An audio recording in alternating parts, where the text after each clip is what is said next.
गोटिए जंगलरी एक चिलर आतंक थिला। से चढ़ई छुआ आउ तांको अंडा को खाई देउथिला। सेई जंगलरी एक चढ़ई चिलठु लुचि ता अंडार जत्न नेउथिला। आज मो घरे किछि खाइबा नाही, खाइबा आनिबा पई मते बाहर को जिबाको पड़िबो। हेले मो अंडा को मो घरे एका छाड़ी बाहर को केमिति जिबी? मु नथिबा समय रे चिल जदि मो घर को आसी मो अंडा खाई दिए, ना ना मु मो अंडा को एकुटे छाड़ी पारिबिनी। मु मो सांगरे मो अंडा नहीं जाए। एमिति चिंता करी चढ़ई ता अंडा धरी खाइबा खोजिबाको बाहरी पड़िला। से जंगल रे बुली बुली ता खाइबा खोजुथिला। सेपटे एक माँ बतक भी निज अंडा धरी खाइबा खोजिबाको बाहरी थिला। रास्ता रे चढ़ई सह बतकर धक्का हेई गला, जा फल रे तांकर दुईटी जाक अंडा माटी रे पड़ीगला। आरे बतक भौणी, ए दिन बेलटारे कौन तुमको देखा जाउनी? एमिति आसी मो ऊपर पड़ी जाउछ? आरे चढ़ई, से दुष्ट चिला भयरी मु मो अंडा नहीं खाइबा खोजिबाको बाहरी थिली। मो अंडा को देखी देखी जीवा समय तो सह धक्का हेई गला, मु जानी पारिलिनी। बतक भौणी, मु भी चिल्ल भयरे मो अंडा नहीं बाहर को जाए। अच्छा बतक भौणी, बाहर एतिके कथा हेइथिबा, से दुष्ट चिल केते बेले भी आसी पारे। चल निज निज अंडा नहीं घर को जीवा। एमिति कथा हेई माँ चढ़ई आ माँ बतक अंडा उठेले। बतकर अंडा चढ़ई उठेला आउ चढ़ईर अंडा बतक उठेला। अंडार अदल बदल हेबा कथा सेमाने जमा भी जानी पारिलेनी, आउ निज निज घर को फेरी गले। तापरे बेस किछि दिन बीतीगला। चढ़ई पाखरे थिबा अंडारू बतक छुआ बाहरिला, आउ बतक पाखरे थिबा अंडारू चढ़ई छुआ बाहरिला। ए कौन? ये तो मो छुआ नुह, चढ़ई छुआ। ये मो अंडारू केमिति बाहरिला? अरे अरे, मते लागुची से दिन धक्का हेबा फଳରେ मो अंडा आउ चढ़ईर अंडा माटी रे पड़ी जाइथिला। सेतेबेले मो भूल रे चढ़ईर अंडा नहीं आसीथिली। ता माने चढ़ई पाखरे मो अंडा अछि। ए छुआ मोर नुह, मो छुआ एबे केमिति थिबो केजानी? माँ बतकर सबु कथा चढ़ई छुआ सुनुथिला। से कहिला, ए कौन कहूच माँ? किए चढ़ई? मु तुम अंडारू बाहरिची, तुमे मो माँ। मु तो माँ नुह, बुझिलु? तो माँ होची गोटे चढ़ई, तू गोटे चढ़ई छुआ। चल मु तते तो माँ पाखरे छाड़ी देबी, आउ से चढ़ई पाखरु मो छुआ को नहीं आसीबी। एमिति कही माँ बतक टाणी टाणी चढ़ई छुआ को ता माँ पाखकु नेला। ए कौन? ये तो बतक छुआ। ता माने से दिन मो अंडा सह बतकर अंडा बदली जाइथिला। मु एबे ही बतक को ता छुआ फेरी दिए। एमिति कही माँ चढ़ई बतक छुआ को धरी ता घर को गला। माँ चढ़ई जेमिति ता घर बाहरी गला, बतक चढ़ई छुआ को धरी ता घर पहुंचिला। चढ़ई, ए चढ़ई, घर बाहरिया, मु तो छुआ को नहीं आसीची। तू तो छुआ नहीं, मते मो छुआ को फेरी दे। अरे ये चढ़ई तो बाहर को आसुनी, चढ़ई कौन घरे नहीं? एबे मो छुआ केमिति पाइबी? से चढ़ई मो छुआ को बिक्री कर दी नहीं तो मु ताको जमा भी छाड़ीबिनी। एमिति कही माँ बतक चढ़ई छुआ को सेठी छाड़ी निज घर को बाहरिला। चढ़ई छुआ माँ माँ कही बतकर पछे पछे जाउथिला। सेपटे चढ़ई बतक छुआ को धरी ता घरे पहुंचिला। बतक भौणी, मु तुम छुआ को नहीं आसीची, शीघ्र बाहर को आस। आरे बतक भौणी तो घरे नाहंती, एबे मु तांको कोठी खोजिबी? माँ माँ, भारी भोक लागिलानी, मते किछि खाइबाकू दियो। आरे बतक छुआ, मु तो माँ नुह, तो माँ जणे बतक। तते भोक लागिलानी, ठीक अछि, मु आग तते किछि खाइबा खुआई दिए, तापरे आमे तो माँ को खोजिबा पई बाहरिबा। माँ माँ, मते छाड़ी कुआड जाउछ? मते भी सांगरे नहीं जाओ, एकुटिया रहिबा पई मते डर लागुची माँ। चढ़ई छुआ माँ माँ कही बतकर पछे पछे जाउथिला। हठात ता गोड़री कंटा पशिगला। चढ़ई छुआ अनेक कांदिला। माँ बंचाओ माँ, मो गोड़री कंटा पशि जाइची, मो गोड़रू रक्त बाहरुची माँ, मते भारी कष्ट हेउची माँ, मते बंचाओ। चढ़ई छुआ जेते चित्कार करी कांदिले भी माँ बतक तार किछि कथा सुनिलानी। शेषरे चढ़ई छुआ से कंटा फुटा गोड़ नहीं माँ बतकर पछे पछे गला। माँ माँ, टिके रुह, मते भी तुम सांगरे नहीं जाओ। ए चुप, तते केते थर कहबी मु तो माँ नुह, मते माँ डाकनी कि मो पछे पछे भी आसनी। एमिति रागी माँ बतक धक्का दे चढ़ई छुआ को पाख पोखरी रे पकईदेला। माँ मते पोखरी रे काहे पकईदेल, मु बुड़ी जीवी माँ, मते बंचाओ।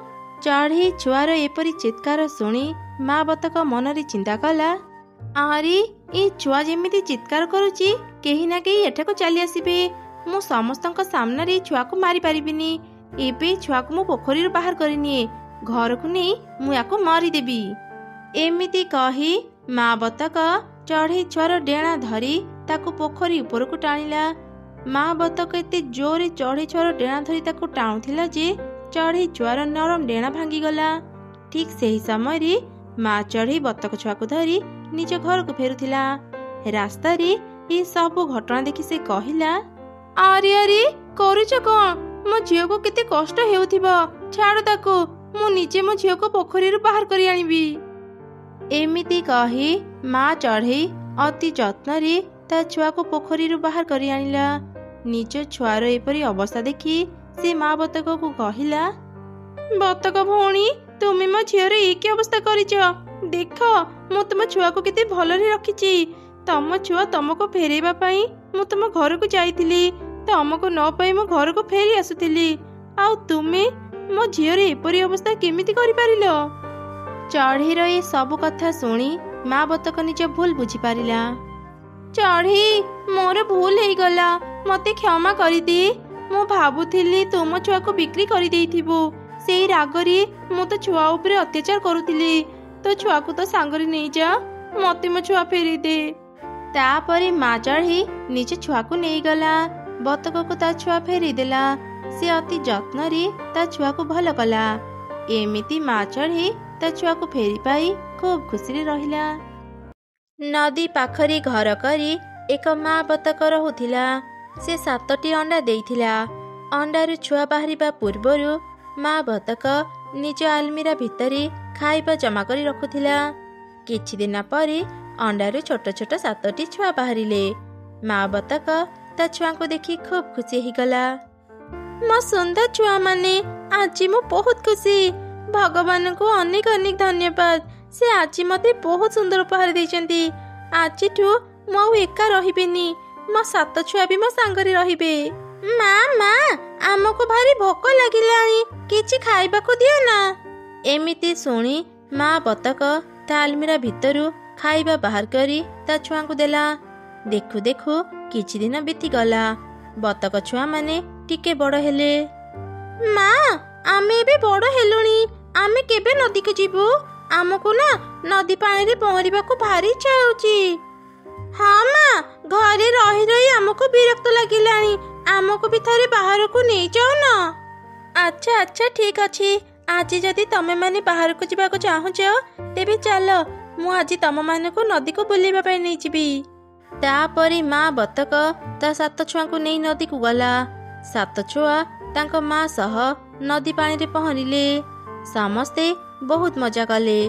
तापरे माँ बतक ता छुआ को कहिला, आरे पिला माने आज सेतिकी बुली थाओ, चलो एबे घर को जीवा। माँ बतक ता छुआ को धरी घर को गला। ए सबु घटना दूररु गोटे काऊ देखुथिला। से मनरे चिंता कला, आरे ए बतक ता 7 छुआ को नहीं नदी कूल रे रहुची, एक कथा तो मु आगरु जानी नथिली। बहु दिनरु मु चिल सह सांग हेबाकू चेष्टा करूची, हेले सुजोग पाउ नथिली। आजी मते सुजोग मिलिची, एबे जाय चिल पाखकू। एमिति चिंता करी काऊ सीधा गला चिल पाखकू। किरे काऊ एमिति धई सई हेई मो पाखकू आसीचू। चिल आज्ञा मु आपनक पई गोटे खुशी खबर नहीं आसीची।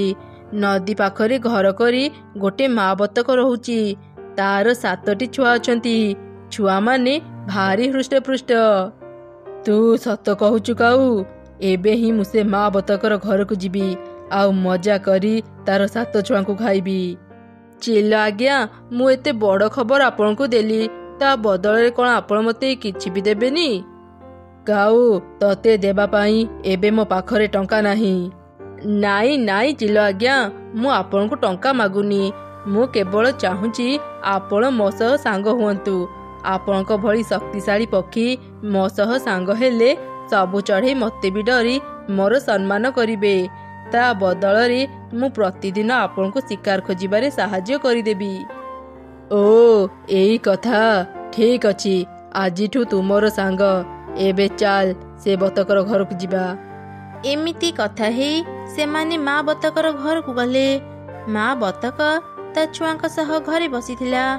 ହଠାତ୍ ସେ ଝରକା ପଟୁ ଦେଖିଲା ଚିଲ ଆଉ କାଉ ଉଡ଼ି ଉଡ଼ି ତା ଘର ପାଖକୁ ଆସୁଛନ୍ତି। ଏମିତି ଦୃଶ୍ୟ ଦେଖି ମା ବତକ ବହୁତ ଡରିଗଲା। ହେ ଭଗବାନ, ଏଇ ଚିଲ ମୋ ଘର ପାଖକୁ କାହିଁକି ଆସୁଛି? ମୋ ଛୁଆଙ୍କ ଖବର ସେ ପାଇଯାଇ ନାହିଁ ତ? ସେ ମୋ ଛୁଆଙ୍କୁ ଖାଇଦେବ। ନା ନା, ମୁଁ ମୋ ଛୁଆଙ୍କର କିଛି କ୍ଷତି ହେବାକୁ ଦେବିନି। ପିଲାମାନେ କୁଆଡ଼େ ଗଲ? ଶୀଘ୍ର ମୋ ପାଖକୁ ଆସ। ତମେ ସମସ୍ତେ ଏ ଆଲମିରା ଭିତରେ ଯାଇ ଲୁଚିଯାଅ। ମୁଁ ନ କହିଲା ଯାଏଁ ଏ ଆଲମିରା ଭିତରୁ ବାହାରିବନି। ହେଲେ ମା, କ'ଣ ହେଇଛି? ତୁମେ ଏତେ ଡରୁଛ କ'ଣ ପାଇଁ? ଆମେ ଏ ଆଲମିରା ଭିତରକୁ କାହିଁକି ଯିବୁ? ତମମାନଙ୍କୁ ସବୁ କଥା କହିବା ପାଇଁ ଏବେ ସମୟ ନାହିଁ। ଖାଲି ଗୋଟେ କଥା ମନେ ରଖ, ବାହାରି ଯାହା ବି ହେଇଯାଉ ଜମା ବି ଆଲମିରା ଭିତରୁ ବାହାରିବନି। ମା ବତକ ଶୀଘ୍ର ଶୀଘ୍ର ଆଲମିରା ଭିତରେ ତାର ସବୁ ଛୁଆଙ୍କୁ ଲୁଚେଇ ଦେଲା। ତାପରେ ସେ ଘର ବାହାରକୁ ଚାଲି ଆସିଲା। ଏଇ ବତକ, ଯା ଶୀଘ୍ର ତ ଘର ଭିତରୁ ତ 7 ଛୁଆଙ୍କୁ ବାହାରକୁ ନେଇଆ। ଆଜି ମୁଁ ସେମାନଙ୍କୁ ଖାଇବି। କିଏ କହିଲା ଚିଲ ଆଜ୍ଞା ମୋର ଛୁଆ ଅଛନ୍ତି? ନା ନା, ମୋର ତ ଗୋଟେ ବି ଛୁଆ ନାହାନ୍ତି। ନା ନା ଚିଲ ଆଜ୍ଞା, ଏ ମା ବତକ ମିଛ କହୁଛି। ମୁଁ ନିଜ ଆଖିରେ ଦେଖିଛି ତାର 7ଟି ଛୁଆ ଅଛନ୍ତି। ମୋ କଥାକୁ ବିଶ୍ୱାସ କରନ୍ତୁ। ଚାଲନ୍ତୁ ଘର ଭିତରେ ଖୋଜିବା। ନିଶ୍ଚୟ ସେ ତାର ଛୁଆମାନଙ୍କୁ ଘର ଭିତରେ ଲୁଚେଇଥିବ। ତାପରେ ଚିଲ ଆଉ କାଉ ଘର ଭିତରକୁ ଗଲେ। ସେମାନେ ଚାରିଆଡ଼େ ବତକ ଛୁଆଙ୍କୁ ଖୋଜିଲେ, ହେଲେ ପାଇଲେନି। ଚିଲ ଆଜ୍ଞା, ମତେ ଲାଗୁଛି ଏ ମା ବତକ ଆମେ ଆସିବା ପୂର୍ବରୁ ହିଁ ତା ଛୁଆଙ୍କୁ କୋଉଠି ଲୁଚେଇକି ରଖିଦେଇଛି। ଆପଣ ଗୋଟେ କାମ କରନ୍ତୁ, ଆପଣ ଏ ମା ବତକକୁ ହିଁ ଖାଇଦିଅନ୍ତୁ। ମାର ଚିତ୍କାର ଶୁଣି ତାର ଛୁଆମାନେ ଯୋଉଠି ବି ଲୁଚିଥିବେ ବାହାରି ଆସିବେ। ହଁ, ତୁ ଠିକ୍ କହିଛୁ। ଏବେ ମୁଁ ଏ ମା ବତକକୁ ଖାଇଦେବି। ଚିଲ ଘରୁ ବାହାରି ମା ବତକକୁ ଧରି ତାକୁ ଝୁଣି ଝୁଣି ଖାଇଲା। ମା ବତକକୁ ଯେତେ କଷ୍ଟ ହେଲେ ବି ତା ଛୁଆଙ୍କ କଥା ଭାବି ସେ ପାଟିରୁ ଗୋଟେ ଶବ୍ଦ ବି ବାହାର କଲା ନାହିଁ। ଦୁଷ୍ଟ ଚିଲ ସେ ମା ବତକକୁ ମାରି ଖାଇଦେଲା। ଆପଣ ବ୍ୟସ୍ତ ହୁଅନ୍ତୁନି ଚିଲ ଆଜ୍ଞା, ଏ ବତକର ଛୁଆମାନେ ଯୋଉଠି ବି ଲୁଚିଥାନ୍ତୁ, ଦିନେ ନା ଦିନେ ମୁଁ ସେମାନଙ୍କୁ ଖୋଜି ବାହାର କରିବି। କାଉ, ଚାଲ ଏବେ ଏଠୁ ଯିବା। କିଛି ସମୟ ପରେ ପୁଣି ଏଠାକୁ ଆସିବା। ହୁଏତ ଆମ ଏଠୁ ଗଲା ପରେ ଛୁଆମାନେ ଏଠାକୁ ଆସିପାରନ୍ତି। ତାପରେ ଚିଲ ଆଉ କାଉ ସେଠାରୁ ଚାଲିଗଲେ। ସେମାନେ ସେଠାରୁ ଯିବା ପରେ 7 ଛୁଆ ଆଲମିରା ଭିତରୁ ବାହାରି ଆସିଲେ। ସେମାନେ ଚାରିଆଡ଼େ ତାଙ୍କ ମାକୁ ଖୋଜିଲେ। ମାକୁ ଘରେ ନ ପାଇ ବାହାରକୁ ଆସି ଦେଖିଲେ ବାହାରେ କିଛି ରକ୍ତ ପଡ଼ିଛି। ଦିଦି, ମା କୁଆଡ଼େ ଗଲା? ଏଠି ଏତେ ରକ୍ତ କାହିଁକି ପଡ଼ିଛି? ମତେ ଲାଗୁଛି ମା ଆଉ ଏ ଦୁନିଆରେ ନାହିଁ। ଆମକୁ ରକ୍ଷା କରିବାକୁ ଯାଇ ତାର ଜୀବନ ଚାଲି ଯାଇଛି। ମା, ଏମିତି କାହିଁକି କଲୁ? ଆମକୁ ବଞ୍ଚିବାକୁ ଯାଇ ନିଜ ଜୀବନ ଦେଇଦେଲୁ। ଆମେ ଏବେ ତୋ ବିନା କେମିତି ବଞ୍ଚିବୁ? ଏଠି ବେଶୀ ସମୟ ରହିଲେ ବିପଦ। ଚାଲ ଚାଲ, ଶୀଘ୍ର କାହା ପାଖକୁ ଯାଇ ସାହାଯ୍ୟ ମାଗିବା। ବତକ ଛୁଆମାନେ ମାକୁ ହରେଇ କାନ୍ଦି କାନ୍ଦି ପାଖରେ ରହୁଥିବା ଏକ ମିଟୁ ପାଖକୁ ଗଲେ ଆଉ ତାକୁ ସାହାଯ୍ୟ ମାଗିଲେ। ଚଢ଼େଇ ଆଣ୍ଟି, ଆମକୁ ଟିକେ ସାହାଯ୍ୟ କର। ଆମେ ଆମ ମାକୁ ଖୋଜୁଛୁ। ତୁମେ କ'ଣ ଆମ ମାକୁ ଦେଖିଛ? ତମମାନଙ୍କ ମା କୋଉଠି ଅଛି ମୁଁ ଜାଣିନି। ତମମାନଙ୍କୁ ସାହାଯ୍ୟ କରି ମୁଁ କୌଣସି ବିପଦରେ ପଡ଼ିବାକୁ ଚାହୁଁନି। ଯାଅ ଯାଅ, ଆଉ କୋଉଠିକି ଯିବ ଯାଅ। ମନ ଦୁଃଖରେ ବତକ ଛୁଆମାନେ ଆଗକୁ ଗଲେ। ସେଇ ଜଙ୍ଗଲରେ ରହୁଥିବା ଏକ ଚଢ଼େଇ ବତକ ଛୁଆଙ୍କୁ ଏକା ଦେଖି ତାଙ୍କ ପାଖକୁ ଆସିଲା। ଆରେ ଛୁଆମାନେ, ତମେମାନେ ଏଠି ଏକୁଟିଆ କାହିଁକି ଛିଡ଼ା ହେଇଛ? ତମ ମା କୁଆଡ଼େ ଗଲା? ବତକ ଛୁଆମାନେ ଚଢ଼େଇକୁ ସବୁ ଘଟଣା କହିଲେ। ଭୟ କରନି ଛୁଆମାନେ, ଆଜିଠୁ ତମେମାନେ ମୋ ସାଙ୍ଗରେ ମୋ ଘରେ ରହିବ। ମୁଁ ତମମାନଙ୍କର ଯତ୍ନ ନେବି। ଏମିତି ସେ ଚଢ଼େଇ ସବୁ ବତକ ଛୁଆଙ୍କୁ ତା ଘରକୁ ନେଇଗଲା। ଏହିପରି ଅନେକ ଦିନ ବିତିଗଲା। ଦିନେ କାଉ ଆଉ ଚିଲ କଥା ହେଉଥିଲେ। ଆରେ କାଉ, ତୁ ଆଜି ସଠିକ୍ ଖବର ନେଇ ଆସିଛୁ ତ? ସେ 7 ବତକ ଛୁଆ ଚଢ଼େଇ ଘରେ ଅଛନ୍ତି? ହଁ ହଁ ଚିଲ ଆଜ୍ଞା, ମୁଁ ସତ କହୁଛି। ମୁଁ ନିଜ ଆଖିରେ ଦେଖିଛି। ବତକର 7 ଛୁଆ ଚଢ଼େଇ ଘରେ ରହୁଛନ୍ତି। ଚାଲନ୍ତୁ ଏବେ ସେଠାକୁ ଯିବା। ଏ କ'ଣ ତମେ ମାନେ ମୋ ଘରକୁ କାହିଁକି ଆସିଛ? ଚାଲିଯାଅ ଏଠୁ। ଦେଖ ଚଢ଼େଇ, ମୁଁ ତୋର କିଛି କ୍ଷତି କରିବାକୁ ଚାହୁଁନି। ତୁ ମୋତେ ଭଲରେ ଭଲରେ ଏ 7 ବତକ ଛୁଆଙ୍କୁ ଦେଇଦେ। ମୋତେ ଯଦି ଅଟକେଇବୁ, ୟାଙ୍କ ମା ପରି ମୁଁ ତତେ ବି ଆଜି ମାରି ଖାଇଦେବି। ଛୁଆମାନେ ଜମା ବି ଭୟ କରନି। ଏ ଦୁଷ୍ଟ ଚିଲ ତମ ମାକୁ ମାରିଛି। ଉଠାଅ ଲାଠି, ସାହସର ସହ ଏ ଚିଲ ପାଖରୁ ନିଜ ମା ମୃତ୍ୟୁର ପ୍ରତିଶୋଧ ନିଅ। ମାକୁ ଚିଲ ମାରିଛି ଜାଣି ସବୁ ବତକ ଛୁଆ ବହୁତ ରାଗିଗଲେ। ସମସ୍ତେ ଲାଠି ଧରି ଚିଲ ଆଉ କାଉକୁ ପିଟିଲେ। ପିଟି ପିଟି ସେମାନେ ସେ 2 ଜଣଙ୍କୁ ମାରିଦେଲେ। ଆଜି ଆମ ମାର ଆତ୍ମାକୁ ଶାନ୍ତି ମିଳିଥିବ। ଚଢ଼େଇ ଆଣ୍ଟି, ତୁମକୁ ବହୁତ ବହୁତ ଧନ୍ୟବାଦ। ଆଜି ତୁମ ପାଇଁ ଆମ ମାକୁ ମାରିଥିବା ଏ 2 ଦୁଷ୍ଟଙ୍କୁ ଆମେ ଶାସ୍ତି ଦେଇପାରିଲୁ। ବିପଦକୁ ନ ଡରି ଆମେ ଯଦି ସାହସର ସହ ତାକୁ ସାମ୍ନା କରିବା, ଆମେ ନିଶ୍ଚୟ ଜିତିପାରିବା। ସବୁବେଳେ ଏଇ କଥା ମନେ ରଖିବ। ସେଦିନ ପରଠାରୁ ତାଙ୍କର ଆଉ କିଛି ବି ଭୟ ରହିଲାନି। ବତକ ଛୁଆମାନେ ବଡ଼ ହେବା ଯାଏଁ ଚଢ଼େଇ ତାଙ୍କ ପାଖରେ ରହି ତାଙ୍କର ଦେଖାଶୁଣା କଲା। ଦୂର ଏକ ଜଙ୍ଗଲରେ ଅନେକ ପ୍ରକାରର ଚଢ଼େଇ ମିଳିମିଶି ରହୁଥିଲେ। ସେମାନେ ପ୍ରତ୍ୟେକ ଦିନ ସାଙ୍ଗ ହେଇ ଖାଇବା ଆଣିବାକୁ ଯାଉଥିଲେ ଆଉ ସାଙ୍ଗ ହେଇ ଘରକୁ ଫେରୁଥିଲେ। ହେଲେ ଗୋଟେ ଦିନ ସେମାନେ ଏମିତି କିଛି ଦେଖିଲେ ଯାହା ଦେଖି ସବୁ ଚଢ଼େଇ ଡରିଗଲେ। ଦିନେ ଏକ ମୁଣ୍ଡ ନଥିବା ବତକ ଜଙ୍ଗଲରେ ବୁଲୁଥିଲା। ତା କଟା ମୁଣ୍ଡରୁ ରକ୍ତ ବି ଝରୁଥିଲା। ହଠାତ୍ ଏକ ଶିଆଳର ନଜର ତା ଉପରେ ପଡ଼ିଲା। ଆରେ, ମୁଁ ଏ କ'ଣ ଦେଖୁଛି? ମୁଣ୍ଡ କଟା ବତକ। ୟାର ମୁଣ୍ଡ ନାହିଁ, ହେଲେ ଚାଲୁଛି କେମିତି? ସେ ଯାହା ହେଇଥାଉ, ମୋତେ ତ ଭାରି ଭୋକ ଲାଗିଲାଣି। ଯାଏ ଆଗ ଏ ବତକକୁ ଖାଇନିଏ। ଶିଆଳ ଏପରି ଚିନ୍ତା କରି ବତକକୁ ଖାଇବା ପାଇଁ ଯେମିତି ତା ପାଖକୁ ଗଲା, ହଠାତ୍ ମୁଣ୍ଡ ନଥିବା ବତକ କଥା କହିଲା। ନା ନା, ମତେ ଖାଅନି। ମୁଁ ବଡ଼ ବିପଦରେ ପଡ଼ିଛି। ମୋ ଉପରେ ଟିକେ ଦୟା କର, ମତେ ଛାଡ଼ି ଦିଅ। କ'ଣ ହେଲା? ମୁଣ୍ଡ ନଥିବା ବତକ କଥା କହୁଛି? ଏଇଟା ସାଧାରଣ ବତକ ନୁହଁ। ଇଏ ନିଶ୍ଚୟ କେଉଁ ଭୂତ ପ୍ରେତ ହେଇଥିବ। ମୁଁ ଶୀଘ୍ର ଏ ଜାଗା ଛାଡ଼ି ଚାଲିଯାଏ। ଏମିତି ଡରି ଶିଆଳ ତୁରନ୍ତ ସେ ଜାଗା ଛାଡ଼ି ଚାଲିଗଲା। ଶିଆଳ ପାଖରୁ ରକ୍ଷା ପାଇ ମୁଣ୍ଡ ନଥିବା ବତକ ଖୁସି ହେଇଗଲା। ଯାହା ହେଉ, ଆଜି ମୁଁ ଏ ଦୁଷ୍ଟ ଶିଆଳ ପାଖରୁ ରକ୍ଷା ପାଇଗଲି। ହେଲେ ଏମିତି ଯଦି ମୁଁ ବାହାରେ ବୁଲିବି, ଆଗକୁ ହୁଏତ ମୁଁ ବିପଦରେ ପଡ଼ିପାରେ। ମୁଁ ଶୁଣିଛି ଏ ଜଙ୍ଗଲର ଚଢ଼େଇମାନେ ବହୁତ ଭଲ। ତାଙ୍କ ପାଖକୁ ଯାଇ ମୋ ସମସ୍ୟା କଥା କହି ତାଙ୍କୁ ସାହାଯ୍ୟ ମାଗି ଦେଖେ। ପୂର୍ଣ୍ଣିମା ରାତି ଯାଏଁ ମୁଁ ଚଢ଼େଇଙ୍କ ଘରେ ଆଶ୍ରୟ ନେଇଥାଏ। ତାପରେ ବତକ ଆଗକୁ ଗଲା। କିଛି ଦୂର ଗଲା ପରେ ସେ ଏକ ଘର ଦେଖିଲା। ସେ ଘର ବାହାରକୁ ଯାଇ କହିଲା, ଭିତରେ କିଏ ଅଛ? ଦୟାକରି କବାଟ ଖୋଲ, ମତେ ଟିକେ ସାହାଯ୍ୟ କର। ବତକର ପାଟି ଶୁଣି ଏକ କାଉ ତା ଘରର କବାଟ ଖୋଲିଲା। ଘର ଆଗରେ ମୁଣ୍ଡ ନଥିବା ଏକ ବତକକୁ ଦେଖି ସେ ଭୟରେ ଥରିଲା। ହେ ଭଗବାନ, ମୁଁ ଏ କ'ଣ ଦେଖୁଛି? ଏ ବତକର ତ ମୁଣ୍ଡ ନାହିଁ। ସେ ଏମିତି ଛିଡ଼ା ହେଇ କଥା କେମିତି କହିପାରୁଛି? ଏଇଟା ନିଶ୍ଚୟ କୋଉ ଡାହାଣୀ ହେଇଥିବ। ଏଇ ବତକ, ଯା ଯା ମୋ ସାମ୍ନାରୁ। ଏମିତି କହି କାଉ କବାଟ ବନ୍ଦ କରିଦେଲା।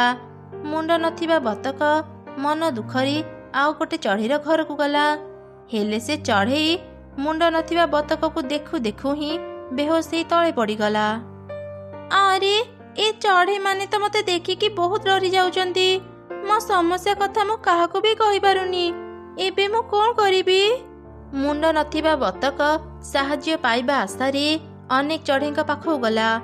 ହେଲେ ତାକୁ ଦେଖି ଭୟରେ କେହି ବି ତା ପାଖକୁ ଯାଉନଥିଲେ। ଶେଷରେ ବତକଟି ବୁଲି ବୁଲି ଏକ ଚଢ଼େଇର ଘରକୁ ଗଲା। ଘରେ କିଏ ଅଛ? ଦୟାକରି ମତେ ଟିକେ ସାହାଯ୍ୟ କର। ମତେ ଘରୁ ବାହାର କରିଦିଅନି। ମୁଁ ବହୁତ ବିପଦରେ ପଡ଼ିଛି। ମୁଣ୍ଡ ନଥିବା ବତକ ଯେତେବେଳେ ସବୁ କଥା କହୁଥିଲା, ଚଢ଼େଇର ଛୋଟ ଛୁଆ ବାହାରକୁ ଆସିଲା। ମୁଣ୍ଡ ନଥିବା ବତକକୁ ଦେଖି ସେ ଭୟରେ ଚିତ୍କାର କଲା। ମା, ଦେଖିବା ଆସ, ଆମ ଘରକୁ ଗୋଟେ ମୁଣ୍ଡ ନଥିବା ବତକ ଆସିଛି। ମତେ ଭାରି ଭୟ ଲାଗୁଛି ମା, ଇଏ ଆମକୁ ଖାଇଦେବ। ଛୁଆର ଚିତ୍କାର ଶୁଣି ମା ଚଢ଼େଇଟି ଘରୁ ବାହାରି ଆସିଲା। ଛୁଆ ଚଢ଼େଇ ତା ମା ପଛପଟେ ଲୁଚିଗଲା। ହେ ଭଗବାନ, ମୁଣ୍ଡ ନଥିବା ବତକ କ'ଣ ଥାଏ? ଏ ବତକ ଛିଡ଼ା ହେଇ ଦେଖିପାରୁଛି କେମିତି? ଏ କିଏ ତୁ? ଯା ଚାଲି ଯାଠୁ, ଆମର କିଛି କ୍ଷତି କରିନି। ନା ନା, ଅନ୍ୟମାନଙ୍କ ପରି ମୋତେ ଘରୁ ବାହାର କରିଦିଅନି। ମୋତେ ଭୟ କରନି, ମୁଁ ତୁମର କିଛି କ୍ଷତି କରିବିନି। ମୋ ସମସ୍ୟା କଥା ଶୁଣ, ମୋତେ ଟିକେ ସାହାଯ୍ୟ କର। ଆରେ ଏଇ ବତକ ତ କଥା କହିପାରୁଛି। ଏଇ ସତ ସତ କହ, ତୁ କିଏ? ତୁ ସାଧାରଣ ବତକ ହେଇନଥିବୁ। ହଁ ହଁ, ତୁମେ ଠିକ୍ କହିଲ, ମୁଁ ସାଧାରଣ ବତକ ନୁହଁ। ଗୋଟେ ମୁଣ୍ଡକଟା ପିଶାଚି ପାଇଁ ଆଜି ମୋର ଏଇ ଅବସ୍ଥା। ପ୍ରକୃତରେ ମୁଁ ଜଣେ ପରିଛୁଆ। କ'ଣ କହିଲୁ? ତୁ ଜଣେ ପରିଛୁଆ? ହଁ ଚଢ଼େଇ ଆଣ୍ଟି, ବାପା ମାଙ୍କ କଥା ନ ମାନିବା ଯୋଗୁଁ ମୁଁ ଆଜି ଏମିତି କଷ୍ଟ ପାଉଛି। ମୁଁ ଯାଦୁ ଶିଖି ନଥିବାରୁ ମୋ ବାପା ମା ଏକୁଟିଆ ବାହାରକୁ ଯିବା ପାଇଁ ମୋତେ ମନା କରିଥିଲେ। ହେଲେ ଦିନେ ମୁଁ କାହାକୁ କିଛି ନ ଜଣାଇ ଏଇ ଜଙ୍ଗଲକୁ ବୁଲିବା ପାଇଁ ଆସିଥିଲି। ଗୋଟେ ଆମ୍ବ ଗଛ ଦେଖି ମୋତେ ଆମ୍ବ ଖାଇବାକୁ ଭାରି ଇଚ୍ଛା ହେଲା। ମୁଁ ଆମ୍ବ ଗଛ ପାଖକୁ ଯାଇ ଆମ୍ବ ତୋଳିଲି। ମୁଁ ଜାଣିନଥିଲି ସେ ଗଛ ତଳେ ଏକ ମୁଣ୍ଡ ନଥିବା ପିଶାଚି ଶୋଇଛି। ଭୁଲରେ ମୋ ପାଖରୁ ଆମ୍ବ ଖସିଯାଇ ତା ଉପରେ ପଡ଼ିଲା। ସେ ରାଗରେ ମୋତେ ଅଭିଶାପ ଦେଇ ଏମିତି କରିଦେଇଛି। ମୋ ବତକ ହେବା ଯୋଗୁଁ ମୋ ଘରକୁ ଆଉ ଫେରି ପାରିଲିନି। ଆରେ ପରିଛୁଆ, ଏ ବତକ ରୂପରେ ରହିବାକୁ ତତେ ଭାରି କଷ୍ଟ ହେଉଥିବ ନା? ଆଚ୍ଛା କହିଲୁ, ଏ ଅଭିଶାପରୁ ତୁ କେମିତି ମୁକ୍ତ ହେବୁ କ'ଣ ଜାଣିଛୁ? ହଁ, କେବଳ ମୋ ପରିମା ହିଁ ମୋତେ ଠିକ୍ କରିପାରିବେ। ମୁଁ ଏ ବତକ ରୂପରେ ଆମ ପରି ରାଜ୍ୟକୁ ଫେରି ପାରିବିନି। ପ୍ରତ୍ୟେକ ପୂର୍ଣ୍ଣିମା ରାତିରେ ମୋ ପରିମାଇ ଜଙ୍ଗଲକୁ ଆସନ୍ତି। ସେ ଏଠାକୁ ଆସିଲେ ଯାଇ ମୁଁ ତାଙ୍କ ସହ ଦେଖା କରିପାରିବି। ସେତିକି ଦିନ ଯାଏ ମୋତେ ତୁମ ଘରେ ଆଶ୍ରୟ ଦେଇଥାଅ। ପରିଛୁଆ କଥାରେ ଚଢ଼େଇଟି ରାଜି ହେଇଗଲା। ସେବେଠାରୁ ମୁଣ୍ଡ ନଥିବା ବତକ ଚଢ଼େଇଙ୍କ ସାଙ୍ଗରେ ତାଙ୍କ ଘରେ ରହିଲା। ପୂର୍ଣ୍ଣିମା ରାତି ହେବା ପରେ ଚଢ଼େଇ ପରି ନଦୀକୁ ଗାଧୋଇବା ପାଇଁ ଆସିଲା। ମୁଣ୍ଡ ନଥିବା ବତକ ଆଉ ଚଢ଼େଇ ତାକୁ ଜଗିଥିଲେ। ପରିଛୁଆ ତା ମାକୁ ସବୁ ଘଟଣା କହିଲା। ପରିମା ତା ଯାଦୁ ଶକ୍ତିରେ ତା ଛୁଆକୁ ଠିକ୍ କରିଦେଲା। ବହୁତ ବହୁତ ଧନ୍ୟବାଦ ଚଢ଼େଇ ଆଣ୍ଟି, ସମସ୍ତେ ମୋତେ ଭୟରେ ସାହାଯ୍ୟ କରୁନଥିଲେ। ମୋ ବିପଦ ସମୟରେ କେବଳ ତୁମେ ହିଁ ମୋତେ ସାହାଯ୍ୟ କଲ। ଚଢ଼େଇ, ତୁ ମୋ ଝିଅକୁ ସାହାଯ୍ୟ କରି ମୋ ଉପରେ ବହୁତ ବଡ଼ ଉପକାର କରିଛୁ। ମୁଁ ଚାରିଆଡ଼େ ମୋ ଝିଅକୁ ଖୋଜୁଥିଲି, ହେଲେ ତାକୁ ପାଉନଥିଲି। ଆଜି ତୋ ପାଇଁ ମୁଁ ମୋ ଝିଅକୁ ଫେରି ପାଇଲି। ମୁଁ ତତେ କିଛି ଉପହାର ଦେବାକୁ ଚାହୁଁଛି। କେବେ ଯଦି ବିପଦରେ ପଡ଼ିବୁ ମୋତେ ମନେ ପକେଇବୁ। ମୁଁ ତତେ ସାହାଯ୍ୟ କରିବା ପାଇଁ ଆସିବି। ଏମିତି କହି ପରି ଚଢ଼େଇକୁ ଅନେକ ଗୁଡ଼ିଏ ସୁନା ଟଙ୍କା ଦେଲା। ଆଉ ତାପରେ ସେ ନିଜ ଛୁଆକୁ ନେଇ ସେଠାରୁ ଚାଲିଗଲା। ମା ଚଢ଼େଇ ବି ଖୁସି ଖୁସି ସୁନା ଟଙ୍କା ଧରି ତା ଛୁଆ ସାଙ୍ଗରେ ଘରକୁ ଫେରି ଆସିଲା। ମାଧପୁର ଗାଁ ପାଖରେ ଏକ ଘଞ୍ଚ ଜଙ୍ଗଲ ଥିଲା। ସେ ଜଙ୍ଗଲରେ ବିଭିନ୍ନ ପ୍ରକାରର ଚଢ଼େଇ ମିଳିମିଶି ରହୁଥିଲେ। ସେଇ ଜଙ୍ଗଲରେ ଗୋଟେ ଦୁଷ୍ଟ ଶିଆଳ ରହୁଥିଲା। ସେ ଶିଆଳ ସୁଯୋଗ ପାଇଲେ ପ୍ରତିଦିନ ଚଢ଼େଇଙ୍କ ଅଣ୍ଡା ଆଉ ତାଙ୍କ ଛୁଆଙ୍କୁ ଖାଇ ଦେଉଥିଲା। ଗୋଟେ ମିଟୁ 2ଟି ଅଣ୍ଡା ଦେଇଥିଲା। ଖାଇବା ଆଣିବା ପାଇଁ ଦିନେ ସେ ଯେମିତି ଟିକେ ବାହାରକୁ ଗଲା, ଶିଆଳ ତା ବସାକୁ ଯାଇ ତାର 2ଟି ଅଣ୍ଡା ଖାଇଦେଲା। ବାଃ, ଏ ଚଢ଼େଇ ଅଣ୍ଡା ତ ଭାରି ସ୍ୱାଦିଷ୍ଟ ଥିଲା। ମୋ ପେଟ ତ ପୁରିଗଲା। ଯାଏ ଘରକୁ ଯାଇ ଏବେ ଆରାମ କରିବି। ଏମିତି କହି ଶିଆଳ ସେଠାରୁ ଚାଲିଗଲା। କିଛି ସମୟ ପରେ ମିଟୁ ତା ଘରକୁ ଫେରି ଦେଖିଲା ତା ବସାରେ ଅଣ୍ଡା ନାହିଁ। ସେ ଜାଣିଗଲା ଯେ ଏସବୁ ଶିଆଳର କାମ। ହେ ଭଗବାନ, ସେ ଦୁଷ୍ଟ ଶିଆଳ ଆଜି ମୋ ଅଣ୍ଡା ଖାଇଦେଲା। କେଜାଣି ସେ ଦୁଷ୍ଟ ଶିଆଳ ପାଖରୁ ଆମେ କେବେ ରକ୍ଷା ପାଇବୁ। ପରଦିନ ସକାଳେ ଦୁଷ୍ଟ ଶିଆଳ ଜଙ୍ଗଲରେ ବୁଲୁଥିଲା। ସେ ଯେଉଁ ଜାଗାରେ ବୁଲୁଥିଲା ସେଇ ପାଖ ଗଛରେ ଏକ ଚଢ଼େଇ ବସା କରି ତା 2 ଛୁଆଙ୍କ ସହ ରହୁଥିଲା। ଶିଆଳକୁ ଦେଖି ଚଢ଼େଇ ବହୁତ ଚିନ୍ତାରେ ପଡ଼ିଗଲା। ଆରେ, ଏ ଦୁଷ୍ଟ ଶିଆଳ ଆଜି ଏ ପାଖରେ କାହିଁକି ବୁଲୁଛି? ମୋ ଛୁଆଙ୍କୁ ଦେଖିଲେ ସେ ଖାଇଦେବ। ମୁଁ ଏବେ ଖାଇବା ଆଣିବା ପାଇଁ ଯାଇଥାନ୍ତି। ଛୁଆଙ୍କୁ ଏକା ଛାଡ଼ି ପାରିବିନି। ଖାଇବା ନ ଆଣିଲେ ଏମାନେ ଉପାସରେ ରହିବେ। ହେ ଭଗବାନ, ଏବେ ମୁଁ କ'ଣ କରିବି? ନା, ବସି ରହିଲେ ମୋ ଛୁଆମାନେ ଖାଇବାକୁ ପାଇବେନି। ମୋତେ କିଛି ବ୍ୟବସ୍ଥା କରିବାକୁ ପଡ଼ିବ। ଏମିତି ଚିନ୍ତା କରି ଚଢ଼େଇ କିଛି ଡାଳପତ୍ର ଆଣି ତା ବସାକୁ ଭଲରେ ଘୋଡ଼େଇକି ରଖିଦେଲା, ଯେମିତି ଶିଆଳ ତାର 2 ଛୁଆଙ୍କୁ ଦେଖିପାରିବନି। ତାପରେ ସେ ଖାଇବା ଆଣିବା ପାଇଁ ଚାଲିଗଲା। କିଛି ଦୂର ଗଲା ପରେ ସେ ଗୋଟେ ହାଣ୍ଡି ଦେଖିଲା।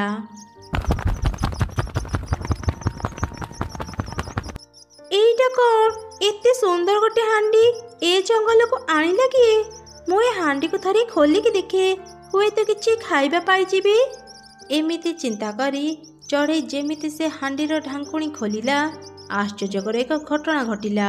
ସେ ହାଣ୍ଡି ଭିତରୁ ବାହାରି ଆସିଲା ଏକ ବିଶାଳ ରାକ୍ଷସ। ହା ହା ହା ହା, ମୁଁ ରାକ୍ଷସ ରାଜା ବ୍ରହ୍ମ ରାକ୍ଷସ।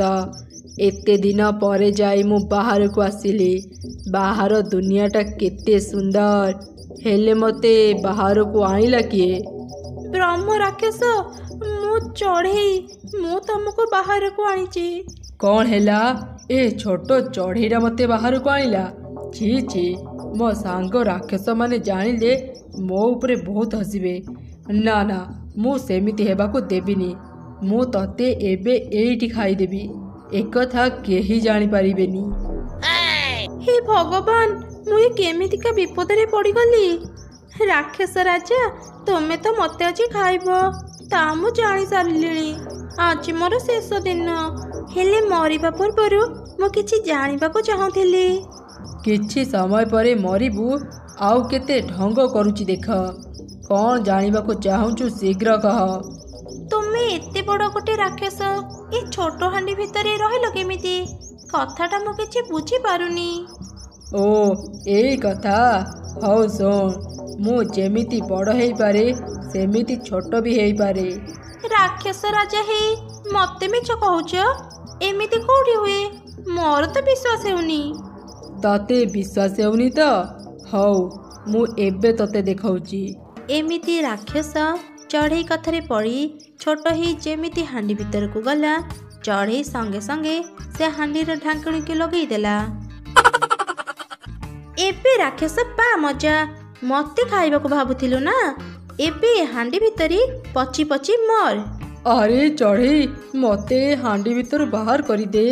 ଜଣେ ସାଧୁ ବାବା କେତେ ଦିନରୁ ମୋତେ ଏ ହାଣ୍ଡି ଭିତରେ ବନ୍ଦୀ କରି ରଖିଥିଲେ। ଭିତରେ ବହୁତ ଗରମ। ଚଢ଼େଇରେ, ଦୟାକରି ମୋତେ ଏ ହାଣ୍ଡି ଭିତରୁ ବାହାର କରିଦେ। ମୋତେ କ'ଣ ତୁ ଏତେ ମୂର୍ଖ ଭାବୁଛୁ? ମୁଁ ତତେ ଯଦି ବାହାରକୁ ଆଣିବି, ତୁ ମୋତେ ସଙ୍ଗେ ସଙ୍ଗେ ଖାଇଦେବୁ। ତୁ ଏ ହାଣ୍ଡି ଭିତରେ ରହ, ମୁଁ ଯାଉଛି। ଚଢ଼େଇରେ, ମୋତେ ଛାଡ଼ି ଯାଆନି। ମୁଁ ତତେ କଥା ଦେଉଛି, ମୁଁ ତୋର କିଛି କ୍ଷତି କରିବିନି। ମୋତେ ହାଣ୍ଡି ଭିତରୁ ବାହାର କରିଦେ।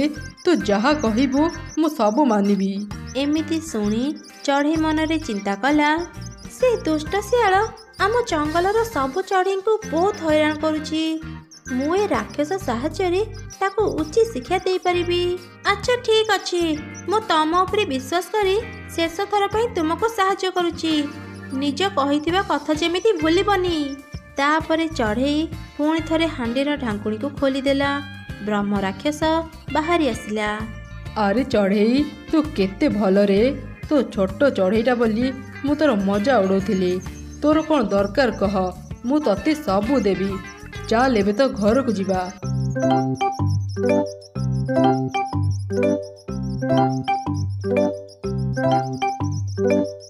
ବ୍ରହ୍ମ ରାକ୍ଷସ, ମୋର ସେମିତି କିଛି ଦରକାର ନାହିଁ। ହେଲେ ଆମ ଜଙ୍ଗଲରେ ଗୋଟେ ଦୁଷ୍ଟ ଶିଆଳ ଅଛି। ସୁଯୋଗ ପାଇଲେ ସେ ଆମ ଚଢ଼େଇ ଛୁଆଙ୍କୁ ଖାଇ ଦେଉଛି। ତାର କିଛି ବ୍ୟବସ୍ଥା କରିଦିଅ। ହଉ, ତୁ ସେ ଶିଆଳ ବିଷୟରେ ଆଉ ଚିନ୍ତା କରନି। ମୁଁ ତାକୁ ଏମିତି ଶିକ୍ଷା ଦେବି ଯେ ସେ ତା ଜୀବନରେ ବି ଭୁଲି ପାରିବନି। ତୁ ଆଗ କିଛି ଚାଉଳ ଦାନା ନେଇ ତ ଘରକୁ ଯା, ତୋ ଛୁଆଙ୍କୁ ଖାଇବା ପାଇଁ ଦେବୁ। ଏମିତି କହି ବ୍ରହ୍ମ ରାକ୍ଷସ ଚଢ଼େଇକୁ ଗୋଟେ ବସ୍ତା ଚାଉଳ ଦାନା ଦେଲା। ଚଢ଼େଇ ସେ ଦାନା ଧରି ତା ଛୁଆଙ୍କ ପାଖକୁ ଗଲା, ଆଉ ରାକ୍ଷସ ଗଲା ଶିଆଳ ପାଖକୁ। ଆରେ ଦୁଷ୍ଟ ଶିଆଳ, କୁଆଡ଼େ ଗଲୁ? ଚଢ଼େଇ ଛୁଆଙ୍କୁ ଖାଇବାକୁ ତୋର ଭାରି ସଉକ ନା? ଆଜି ପାଇବୁ ମଜା। ବାପରେ, ଏତେ ବଡ଼ ରାକ୍ଷସ କୋଉଠୁ ଆସିଲା? ପଳାଇ ଏଠୁ, ଶୀଘ୍ର ପଳାଏ, ନହେଲେ ରାକ୍ଷସ ମୋତେ ଖାଇଦେବ। ଶିଆଳ ସେଠୁ ପଳାଇବାକୁ ଯେମିତି ଚେଷ୍ଟା କଲା, ବ୍ରହ୍ମ ରାକ୍ଷସ ଶିଆଳକୁ ଜୋରରେ ଏକ ଗୋଇଠା ମାରିଲା। ଆରେ ମରିଗଲି ରେ, ମୋ ଅଣ୍ଟା ଭାଙ୍ଗିଗଲା। ଓଃ, କି କଷ୍ଟ ହେଉଛି। ଚୁପ୍ କର, ତତେ ଏଯାଏଁ ବେଶୀ ମାରିନି। ଏମିତି ପାଟି କରୁଛୁ କାହିଁକି? କେବଳ ତୋର ଅଣ୍ଟା ଭାଙ୍ଗିଛି, ହାତ ଗୋଡ଼ ତ ଠିକ୍ ଅଛି। ଏବେ ଚାଲ ମୋ ସାଙ୍ଗରେ। ଲାଗୁଛି ଏ ରାକ୍ଷସ ମତେ ଆଜି ମାରିକି ହିଁ ଛାଡ଼ିବ। କିଏ କୋଉଠି ଅଛ? ମତେ ବଞ୍ଚାଅ, ମତେ ଟିକେ ସାହାଯ୍ୟ କର। ଏ ରାକ୍ଷସ ପାଖରୁ ମତେ ବଞ୍ଚାଅ। ଆରେ ଚଢ଼େଇ, ଦେଖ ମୁଁ କାହାକୁ ଆଣିଛି। ଏ ଦୁଷ୍ଟ ଶିଆଳର କେବଳ ଅଣ୍ଟା ଭାଙ୍ଗିଛି, ବାକି ସବୁ ଠିକ୍ ଅଛି। ଏବେ ୟା ସହ ଯାହା କରୁଛୁ କର। ପୋଡ଼ା ମୁହଁ ଶିଆଳ, ଯାଉଛୁ କୁଆଡ଼େ? ରହ କହୁଛି, ଆଜି ମୁଁ ତତେ ପିଟି ପିଟି ମାରିଦେବି। ମତେ ଛାଡ଼ିଦେ ଚଢ଼େଇ, ମୋର ଭୁଲ ହେଇଗଲା, ମତେ ଆଉ ମାରନି। ତତେ ଆଜି ମୁଁ ଜମା ବି ଛାଡ଼ିବିନି। ତୋ ପାଇଁ ଆମେ ଚଢ଼େଇ ମାନେ ଶାନ୍ତିରେ ରହିପାରୁନୁ। ତୋର ଆଜି ରକ୍ଷା ନାହିଁ।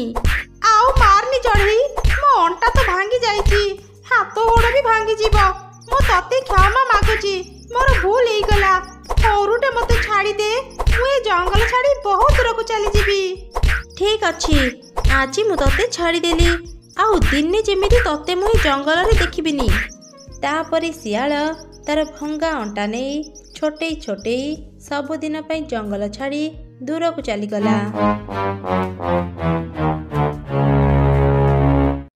ଜଙ୍ଗଲ ଭିତରେ ଥିଲା ଏକ ଛୋଟ ପୋଖରୀ।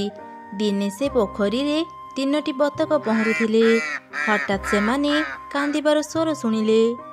ବଞ୍ଚାଅ, ମତେ କେହି ବଞ୍ଚାଅ, ମୋ ଗୋଡ଼ କଟି ଯାଇଛି, ମୁଁ ଉଠି ପାରୁନି, ମତେ କେହି ସାହାଯ୍ୟ କର, ଏ କଷ୍ଟ ମୁଁ ଆଉ ସହିପାରୁନି, ବଞ୍ଚାଅ, ମତେ କେହି ବଞ୍ଚାଅ। ଆରେ ତମେ ମାନେ ଶୁଣିପାରୁଛ? କେହି ଜଣେ ବଞ୍ଚାଅ ବଞ୍ଚାଅ କହି ଚିତ୍କାର କରୁଛି। ଚାଲ ତା ପାଖକୁ ଯାଇ ତାକୁ ସାହାଯ୍ୟ କରିବା। ହଁ ଭଉଣୀ, ତୁ ଠିକ୍ କହିଛୁ, ଚାଲ ସମସ୍ତେ ସେଠାକୁ ଯାଇ ଦେଖିବା ତାର କ'ଣ ହେଇଛି। ତାପରେ ସେ 3 ବତକ ଚିତ୍କାର ଶୁଭୁଥିବା ଜାଗାକୁ ଗଲେ, ଆଉ ସେଠାରେ ଏକ ବୁଢ଼ୀ ଚଢ଼େଇକୁ ପଡ଼ିଥିବାର ଦେଖିଲେ। କିଏ ତୁମେ ବୁଢ଼ୀ ମା? ତୁମ ଗୋଡ଼ କଟି କେତେ ରକ୍ତ ବାହାରୁଛି? ତୁମ ଗୋଡ଼ କଟିଲା କେମିତି? ତୁମକୁ ଭାରି କଷ୍ଟ ହେଉଥିବ ନା? ହଁ, ମୋତେ ଭାରି ଯନ୍ତ୍ରଣା ହେଉଛି। ମୋ ରକ୍ତ ବନ୍ଦ କରିବା ପାଇଁ କିଛି ଔଷଧ ଆଣ। ମୋତେ ଠିକ୍ରେ ଦେଖାଯାଏନି, ସେଥିପାଇଁ ମୁଁ ନ ଦେଖିପାରି ଏକ ଧାରୁଆ ପଥରରେ ବାଜି ମୋ ଗୋଡ଼ କଟିଗଲା, ଆଉ ମୁଁ ଏଠି ପଡ଼ିଗଲି। ବୁଢ଼ୀ ମା, ତୁମେ ଆଉ କିଛି ସମୟ ଧୈର୍ଯ୍ୟ ଧର, ଆମେ ଏବେ ହିଁ ତୁମ ପାଇଁ ଔଷଧ ଆଣିଦେଉଛୁ। ଏମିତି କହି ସେ 3 ବତକ ଖୋଜି ଖୋଜି ବୁଢ଼ୀ ଚଢ଼େଇ ପାଇଁ ଔଷଧ ଆଣିଦେଲେ, ଆଉ ସେ ଚଢ଼େଇର କ୍ଷତ ସ୍ଥାନରେ ଔଷଧ ଲଗେଇଦେଲେ। ବୁଢ଼ୀ ଚଢ଼େଇକୁ ଟିକେ ଭଲ ଲାଗିଲା ପରେ ସେ କହିଲା, ତୁମ 3 ଜଣଙ୍କ ଏହି ଉପକାର ମୁଁ କେବେ ବି ଭୁଲିବିନି। ତୁମମାନଙ୍କ ପାଇଁ ଆଜି ମୋ ଜୀବନ ବଞ୍ଚିଗଲା। ଆଚ୍ଛା କହିଲ, ତମ 3 ଜଣଙ୍କୁ କ'ଣ ଦରକାର? ମୁଁ ଜଣେ ତାନ୍ତ୍ରିକ, ତମେମାନେ ଯାହା କହିବ ମୁଁ ତା ଦେଇପାରିବି। ଆମେ 3 ଜଣ ତ ବତକ, ଆମେ ତୁମକୁ କ'ଣ ମାଗିବୁ ବୁଢ଼ୀ ମା? ତୁମେ ସୁସ୍ଥ ହେଇଗଲ, ଆମେ ସେତିକିରେ ଖୁସି। ସତରେ ତମେ 3 ବତକ ବହୁତ ଭଲ, ତମ ମନରେ ଟିକେ ବି ଲୋଭ ନାହିଁ। ତମ 3 ଜଣଙ୍କର ଅଣ୍ଡା ଦେବାର ବୟସ ହେଇଗଲାଣି। ମୁଁ ତମମାନଙ୍କୁ ଆଶୀର୍ବାଦ କରୁଛି, ତମେ 3 ଜଣ 3ଟି ଯାଦୁର ଅଣ୍ଡା ଦେବ। ସେ ଯାଦୁର ଅଣ୍ଡାରୁ ଛୁଆ ବାହାରିବା ପରେ ସେମାନେ ଅନେକ ଶକ୍ତିଶାଳୀ ଆଉ ଭାଗ୍ୟବାନ ହେବେ। ତାନ୍ତ୍ରିକ ବୁଢ଼ୀ 3 ବତକଙ୍କୁ ଯେତେବେଳେ ଆଶୀର୍ବାଦ କରୁଥିଲା, ସେହି ରାସ୍ତା ଦେଇ ଏକ ଭୂତ ଚଢ଼େଇ ଯାଉଥିଲା। ସେ ଭୂତ ଚଢ଼େଇ ତାନ୍ତ୍ରିକ ବୁଢ଼ୀର ସବୁ କଥା ଶୁଣି ହସିଲା। ଆରେ ବାଃ, ଏ ତାନ୍ତ୍ରିକ ଚଢ଼େଇ ତ ଏ 3 ବତକଙ୍କୁ ଭଲ ଆଶୀର୍ବାଦ କରିଛି।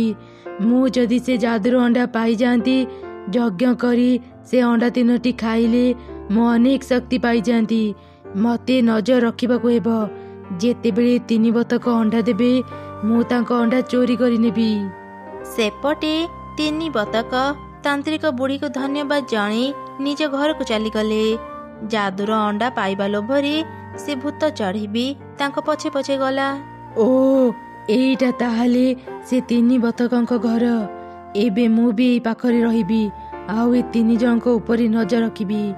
ହେଲେ ମୁଁ ରହିବି କୋଉଠି? ଆରେ ଏଇ ତ, ଏଇ ପାଖରେ ଏକ ଗଛ ଅଛି।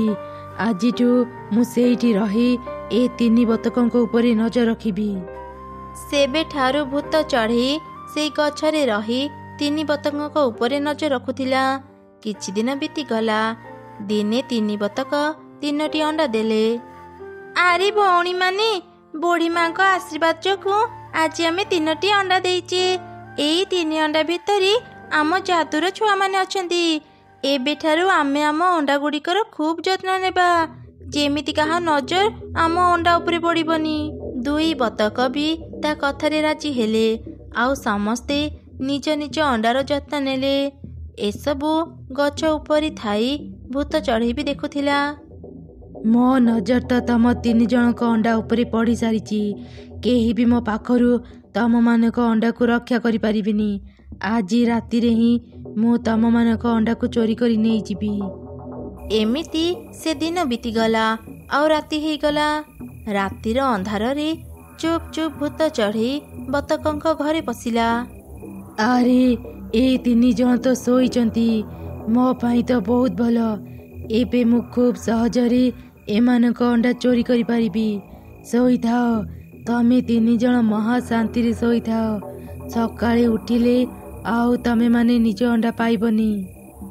ଏମିତି କହି ଭୂତ ଚଢ଼େଇ 3 ବତକଙ୍କ ଅଣ୍ଡା ନେଇ ଘରୁ ବାହାରିବା ସମୟରେ ସେ 3 ବତକଙ୍କ ନିଦ ଭାଙ୍ଗିଗଲା। ଏଇ କିଏ ତୁ? ଆମ ଅଣ୍ଡା କାହିଁକି ନେଉଛୁ? ଦେ ଦେ ଆମକୁ ଆମ ଅଣ୍ଡା। ଚୋର ଚୋର, ଏ ଚୋର ଆମ ଅଣ୍ଡା ନେଇଯାଉଛି। କିଏ କୋଉଠି ଅଛ? ଆମକୁ ସାହାଯ୍ୟ କର। ତମମାନଙ୍କର ସାହସ ତ କମ୍ ନାହିଁ, ମତେ ତମେମାନେ ଚୋର କହୁଛ। ମୁଁ ତମମାନଙ୍କୁ ନ ମାରି ଛାଡ଼ି ଦେଉଛି, ସେତିକିରେ ଖୁସି ହୁଅ। ଏ 3 ଅଣ୍ଡା ମୋର ଦରକାର, ମୁଁ ଏ ଅଣ୍ଡା ତମମାନଙ୍କୁ ଦେବିନି। ନା, ଆମ ଅଣ୍ଡା ନେନି, ଫେରିଦେ ଆମକୁ ଆମ ଅଣ୍ଡା, ନହେଲେ ଆମେ ତତେ ଛାଡ଼ିବୁନି। କ'ଣ କହିଲ ତମେମାନେ? ମତେ ଛାଡ଼ିବନି? ଏବେ ଦେଖ ମୁଁ ତମମାନଙ୍କ ସହ କ'ଣ କରିବି। ଆଗ ତମ 3 ଜଣଙ୍କୁ ମାରି ତମ ରକ୍ତ ପିଇବି, ତାପରେ ତମମାନଙ୍କ ଅଣ୍ଡା ଖାଇବି। ଏମିତି କହି ସେ ଭୂତ ଚଢ଼େଇ ଗଛ ଉପରେ 3 ଅଣ୍ଡାକୁ ଝୁଲେଇ ଦେଲା। ଆଉ ସେ ଗଛ ପାଖକୁ ଯେମିତି କେହି ଯାଇପାରିବେନି, ସେଥିପାଇଁ ସେ ଗଛ ଚାରିପାଖରେ ନିଆଁ ଲଗେଇଦେଲା। ବଞ୍ଚାଅ, ଆମକୁ କେହି ବଞ୍ଚାଅ, ଏ ଭୂତ ଚଢ଼େଇ ଆମକୁ ମାରିଦେବ, କେହି ଆମକୁ ରକ୍ଷା କର। ଠିକ୍ ସେହି ସମୟରେ ସେ ରାସ୍ତା ଦେଇ ତାନ୍ତ୍ରିକ ବୁଢ଼ୀ ଯାଉଥିଲା। ସେ ବତକମାନଙ୍କ ଚିତ୍କାର ଶୁଣି ତୁରନ୍ତ ତାଙ୍କ ପାଖକୁ ଗଲା। ରହିଯା ଦୁଷ୍ଟ ଭୂତ, ତୁ ଏ ବତକମାନଙ୍କର କିଛି କ୍ଷତି କରିପାରିବୁନି, ରହିଯା କହୁଛି। ଏଇ କିଏ ତୁ? ମତେ ଅଟକେଇବାକୁ ତୋର ସାହସ କେମିତି ହେଲା? ମୋ ରାସ୍ତାରେ ଆସନି। ବଞ୍ଚିବାକୁ ଚାହିଁଲେ ଚାଲିଯା ଏଠୁ, ନହେଲେ ମୁଁ ତତେ ମାରିଦେବି। କ'ଣ କହିଲୁ ଦୁଷ୍ଟ ଭୂତ? ତୁ ମତେ ମାରିବୁ? ଏବେ ଦେଖ ମୁଁ ତୋ ସହ କ'ଣ କରୁଛି। ଏମିତି କହି ସେ ତାନ୍ତ୍ରିକ ଚଢ଼େଇ ମନ୍ତ୍ର ଫୁଙ୍କି କିଛି ଗଙ୍ଗା ଜଳ ଭୂତ ଚଢ଼େଇ ଉପରକୁ ଫିଙ୍ଗିଲା। ଭୂତ ଚଢ଼େଇ ଦେହରେ ଗଙ୍ଗା ଜଳ ବାଜିବା ଯୋଗୁଁ ତା ଦେହରେ ନିଆଁ ଲାଗିଗଲା। ଆରେ କ'ଣ ତୁ ମୋ ଦେହରେ ନିଆଁ ଲଗେଇଦେଲୁ? ତୁ ତ ସେଇ ତାନ୍ତ୍ରିକ ନା? ମୁଁ ତତେ ଚିହ୍ନି ପାରିଲିନି କେମିତି? ମତେ କ୍ଷମା କରିଦେ, ମୁଁ ଆଉ କେବେ ବି ବତକମାନଙ୍କ ପାଖକୁ ଆସିବିନି। ମତେ ଛାଡ଼ିଦେ। ନା, ମୁଁ ତତେ ଛାଡ଼ିବିନି। ତତେ ଛାଡ଼ିଦେଲେ ତୁ ପୁଣି ଆଉ କାହାର କ୍ଷତି କରିବୁ। ଆଜି ତୋର ଶେଷ ଦିନ। ଭୂତ ଚଢ଼େଇ ଚିତ୍କାର କରି କରି ନିଆଁରେ ପୋଡ଼ି ପାଉଁଶ ହେଇଗଲା। ସେ ଯିବା ପରେ ପରେ ଗଛରୁ 3 ଅଣ୍ଡା ବତକଙ୍କ ପାଖକୁ ଚାଲି ଆସିଲା। ବହୁତ ବହୁତ ଧନ୍ୟବାଦ ବୁଢ଼ୀମା, ଆଜି ତୁମେ ଠିକ୍ ସମୟରେ ନ ଆସିଥିଲେ ସେ ଭୂତ ଚଢ଼େଇ ଆମ 3 ଅଣ୍ଡାଙ୍କର କ୍ଷତି କରିଦେଇଥାନ୍ତା। ଦିନେ ତମେମାନେ ମୋତେ ସାହାଯ୍ୟ କରିଥିଲ, ଆଜି ତମମାନଙ୍କ ବିପଦ ସମୟରେ ମୁଁ କେମିତି ସାହାଯ୍ୟ କରିନଥାନ୍ତି। ଏବେ ଆଉ ଭୟ ନାହିଁ, ଯାଅ ନିଜ ଅଣ୍ଡା ନେଇ ଘରକୁ ଯାଅ। ତାପରେ 3 ବତକ ନିଜ ନିଜ ଅଣ୍ଡା ଧରି ଘରକୁ ଫେରିଗଲେ। ତାନ୍ତ୍ରିକ ବୁଢ଼ୀ ବି ସେଠାରୁ ଚାଲିଗଲା। ଅନେକ ଦିନ ତଳର କଥା। ଗୋଟିଏ ଗାଁରେ ରାମ ନାମକ ଏକ ବ୍ୟକ୍ତି ରହୁଥିଲା। ରାମର ଏକ ଛୋଟ ଘର ଥିଲା। ରାମ 4ଟି ବତକ ପାଳିଥିଲା। ପ୍ରତିଦିନ ସେ ବତକମାନଙ୍କୁ ଖାଇବା ପାଇଁ ଦେଉଥିଲା। ବତକମାନେ ବି ଖୁସିରେ ସେ ଖାଇବା ଖାଉଥିଲେ। 4ଟି ବତକମାନଙ୍କ ଭିତରୁ ଗୋଟିଏ ବତକ ଥିଲା ଭାରି ଲୋଭୀ। ସେ ସବୁବେଳେ ସମସ୍ତଙ୍କଠୁ ଅଧିକ ଖାଇବା ପାଇଁ ଇଚ୍ଛା କରୁଥିଲା। ଆଜି ତ ମୋ ପେଟ ପୁରିଲାନି, କାଲି ମୁଁ ସମସ୍ତଙ୍କଠୁ ଆଗରେ ଏ ଜାଗାକୁ ଚାଲି ଆସିବି। ମାଲିକ ଯେତେବେଳେ ଖାଇବା ଦେବେ ମୁଁ ଅଧିକ ଖାଇବା ଖାଇ ନେବି। ଏମିତି ଚିନ୍ତା କରି ପରଦିନ ସେ ବତକଟି ସକାଳୁ ସକାଳୁ ସେ ଜାଗାକୁ ଚାଲି ଆସିଲା, ଯେଉଁ ଜାଗାରେ ରାମ ତା ବତକମାନଙ୍କୁ ଖାଇବା ପାଇଁ ଦେଉଥିଲା। ସେତେବେଳେ ସେ ଲୋଭୀ ବତକଟି ଦେଖିଲା ଆଉ ଗୋଟେ ବତକ ବି ସେ ଜାଗାକୁ ଆସୁଛି। ଆରେ କ'ଣ ହେଲା? ଆଜି ତୁ ଏତେ ସକାଳେ ଏଠି? ମୋତେ ଆଜି ଭାରି ଭୋକ ଲାଗୁଥିଲା, ସେଥିପାଇଁ ଟିକେ ଶୀଘ୍ର ଚାଲି ଆସିଲି। ମାଲିକ ଏବେ ଖାଇବା ଧରି ଆସୁଥିବେ। ଏମିତି ଶୁଣି ଲୋଭୀ ବତକର ମନ ଦୁଃଖ ହେଇଗଲା। ଯା ଗଲା, ଭାବିଥିଲି ଆଜି ଶୀଘ୍ର ଆସି ଟିକେ ବେଶୀ ଖାଇବା ଖାଇବି, ହେଲେ ବତକ ଆସି ମୋ ସବୁ ଆଶା ଭାଙ୍ଗିଦେଲା। ଆଜି ଇଏ ଆସିଲା, କାଲି ୟାକୁ ଦେଖି ଦେଖି ଆର 2 ବତକ ବି ଆସିବେ, ତାହେଲେ ତ ମୁଁ ଖାଇବା ପାଇବିନି। ଏ ବତକର କିଛି ବ୍ୟବସ୍ଥା କରିବାକୁ ପଡ଼ିବ। ୟାକୁ ଯେମିତି ବି ହେଉ ମୋ ରାସ୍ତାରୁ ହଟେଇବାକୁ ହେବ। ରାତିରେ ଲୋଭୀ ବତକ ବସି ବସି ଚିନ୍ତା କରୁଥିଲା ସେ କେମିତି ଆର ବତକକୁ ରାସ୍ତାରୁ ହଟେଇବ। ଠିକ୍ ସେହି ସମୟରେ ଗୋଟେ ଦୁଷ୍ଟ ଶିଆଳ ରାମର ଘର ରାସ୍ତା ଦେଇ ଯାଉଥିଲା। ହଠାତ୍ ସେ ଅଟକିଗଲା ଆଉ କହିଲା, ଏ ଘରେ କେତେ ମୋଟା ମୋଟା ବତକ ରହୁଛନ୍ତି। ଗୋଟେ ଯଦି ଖାଇବାକୁ ମିଳନ୍ତା ମଜା ଆସିଯାଆନ୍ତା। ହେଲେ ଘରର ପାଚେରୀ ତ ବହୁତ ବଡ଼। ଏତେ ବଡ଼ ବଡ଼ ପାଚେରୀ ଡେଇଁ ମୁଁ ଘର ଭିତରକୁ ଯାଇପାରିବିନି। ଲାଗୁଛି ମୋ ଆଶାରେ ହିଁ ରହିଯିବ। ନିଜ ମନ କଥା କହି ଶିଆଳ ଦୁଃଖ କରୁଥିଲା। ଘର ଭିତରେ ଲୋଭୀ ବତକ ଶୋଇ ନଥିଲା। ସେ ଶିଆଳର ସବୁ କଥା ଶୁଣିଲା ଆଉ ମନରେ ଚିନ୍ତା କଲା, ଏ ଶିଆଳର କଥା ଶୁଣି ମୋତେ ଗୋଟେ ଉପାୟ ମିଳିଲା।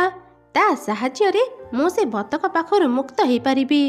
ଏବେ ଯାଏ ଶିଆଳ ସହ এই ବିଷୟରେ କଥା ହେବି। ଏମିତି ଚିନ୍ତା କରି ବତକ ଧୀରେ ଧୀରେ ଘରୁ ବାହାରି ଶିଆଳର ପାଖକୁ ଗଲା।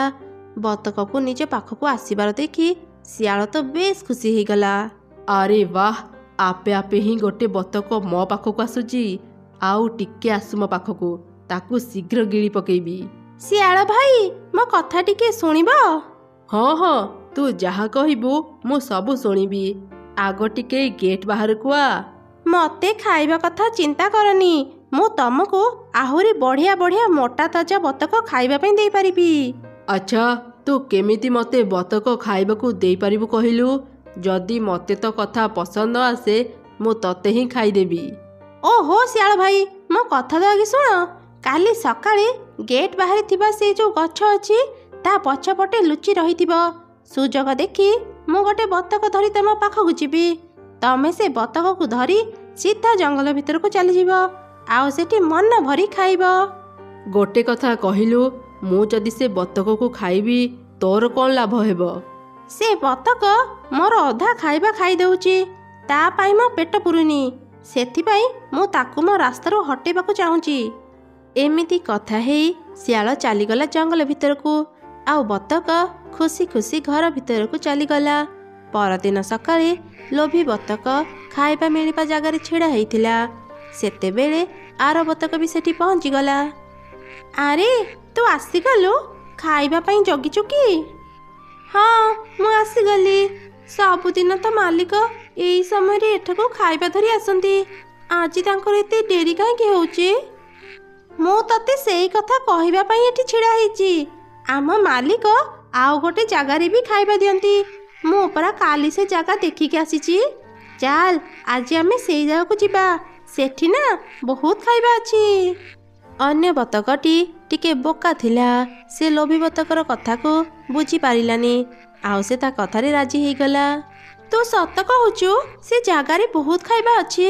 ତାହେଲେ ଆଉ ଡେରି କାହିଁକି କରୁଛୁ? ଚାଲ ଶୀଘ୍ର ସେ ଜାଗାକୁ ଯିବା। ଠିକ୍ ଅଛି, ତୁ ମୋ ପଛେ ପଛେ ଆ, ମୁଁ ତତେ ସେ ଜାଗାକୁ ନେଇଯିବି। ଏମିତି କହି ଲୋଭୀ ବତକ ଆର ବତକ ସାଙ୍ଗରେ ଘର ବାହାରକୁ ଚାଲି ଆସିଲା। ସେତେବେଳେ ସେ ବୋକା ବତକଟି କହିଲା, ଆରେ ଆମେ ତ ଗେଟ୍ ପାଖକୁ ଚାଲି ଆସିଲେ, କାଇଁ ଏଠି ତ କିଛି ଖାଇବା ନାହିଁ। ଆରେ ତୁ ଟିକେ ଅପେକ୍ଷା କର, ଆଗରେ ଯେଉଁ ଗଛ ଦେଖୁଛୁ, ଚାଲ ସେଠିକି ଯିବା, ସେ ଜାଗାରେ ବହୁତ ଖାଇବା ଅଛି। ତାପରେ ସେମାନେ ସେ ଗଛ ପାଖକୁ ଯିବା ପାଇଁ ବାହାରିଲେ। ଏ ସବୁ ଦୃଶ୍ୟ ଦୂରରୁ ସେ ଗଛ ପାଖରେ ଲୁଚି ଶିଆଳ ଦେଖୁଥିଲା। 2 ବତକ ତା ପାଖକୁ ଆସୁଥିବାର ଦେଖି ସେ ବହୁତ ଖୁସି ହେଇଗଲା। ଏଇ ତ ମୋ ଖାଇବା ଆସିଗଲା, ଆଉ ଖାଲି ଟିକେ ମୋ ପାଖକୁ ଆସୁ, ଶୀଘ୍ର ତାକୁ ଧରିକି ଦୌଡ଼ିବି। ଯେମିତି ସେ 2 ବତକ ଗଛ ପାଖରେ ପହଞ୍ଚିଲେ, ଶିଆଳ ଶୀଘ୍ର ବାହାରି ତାଙ୍କ ସାମ୍ନାରେ ଛିଡ଼ା ହେଇଗଲା। ଆରେ ଶିଆଳ, ଚାଲ ଏଠୁ ଶୀଘ୍ର ପଳେଇବା, ନହେଲେ ଇଏ ଆମକୁ ଖାଇଦେବ। ଶିଆଳ ଭାଇ, ଦେଖୁଛ କ'ଣ? ଶୀଘ୍ର ଏ ବତକକୁ ଧରି ଜଙ୍ଗଲ ଭିତରକୁ ପଳାଅ।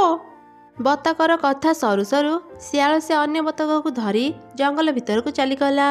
एसबु देखि लोभी बतक बहुत खुशी होगला। भल हैला ए बतक पाखरु मते मुक्ति मिलिला। एबे मो बहुत खाइबा एका खाई पारिबी। एमिति कही बतक निज जगह को फेरी आसिला। किछि समय परे रामू खाइबा धरी सेठा कसिला। लोभी बतक मन भरी खाइबा खाइला। किछि समय परे अन्य दुई बतक भी सेठाको आसी खाइबा खाइले। तीनी बतक को खाइबा खाउथिबार देखि रामू चिंतारे पड़ीगला। तार आउ गोटे बतक कुआडे गला भाबी से एपट सेपट को देखिला। ए कौन मो गोटे बतक एठी नाही, मो बतक कुआडे गला? तापरे रामू ता बतक को खोजिबा पई सेठु चलीगला। लोभी बतक से दिन पेट पूरा खाइबा खाइला। खाई सारी से निज घर भीतर को जाई सोई पड़िला। एमिति किछि दिन से बहुत गुड़े खाइबा एका ही खाउथिला। गोटे दिन से देखिला अन्य एक बतक सकाळु आसी खाइबा मिलिबा जगारे जगिची। एमिति देखि तो लोभी बतक पुणी रागिगला। आउ मनरे चिंता कला, आरे ए कौन आउ जणी भी मो खाइबारे भाग बसैबाको आसीगलाणी। या अवस्था भी से आग बतक परी करबाको हेबो। आज राति हेउ मो सियाल सह पुणी देखा करिबी। राति हेइगला। सबु बतक सोईथिले, हेले लोभी बतक सोई पारु नथिला। से केमिति अन्य बतक को रास्तारू हटेइब से विषय चिंता करुथिला। हठात से सियालर पाटी शुणिबाको पाइला। बहुत दिन हेलाणी मु बतक मांस खाइनी, केबे जे मते पुणी बतक खाइबाकू मिलिब। सियालर एमिति कथा शुणी लोभी बतक घरु बाहरी आसिला। से शीघ्र सियालर पाखକୁ गला।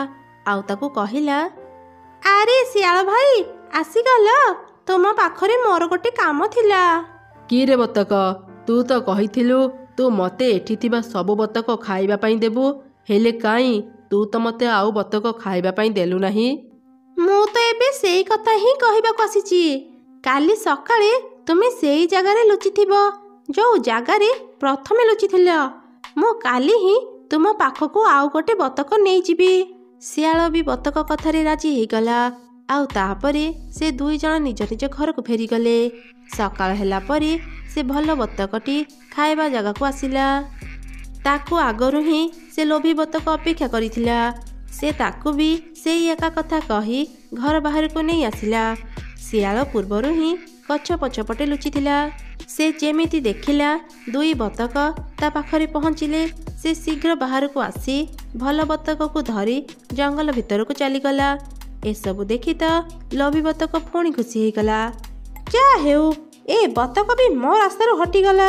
एबे मु आग भली पेट पूरा खाइबा खाई पारिबी। तापरे लोभी बतक निज जगह को फेरी आसिला। किछि समय परे रामू खाइबा धरी सेठा कसिला।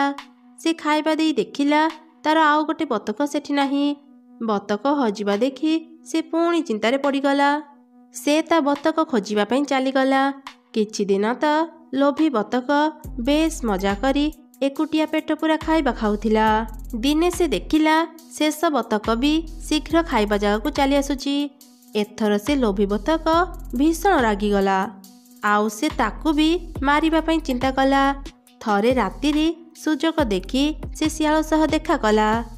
सियाल भाई आउ गोटिए बतक बाकी रहिची, ताकू भी तुमे खाई दियो। ठीक अछि, मु सकाळु सकाळु एठाକୁ आसीबी। तू गोटे काम कर, तू से बतक को एई गेट पाखକୁ नेई आ, मु ताकू शीघ्र धरी पळेइबी।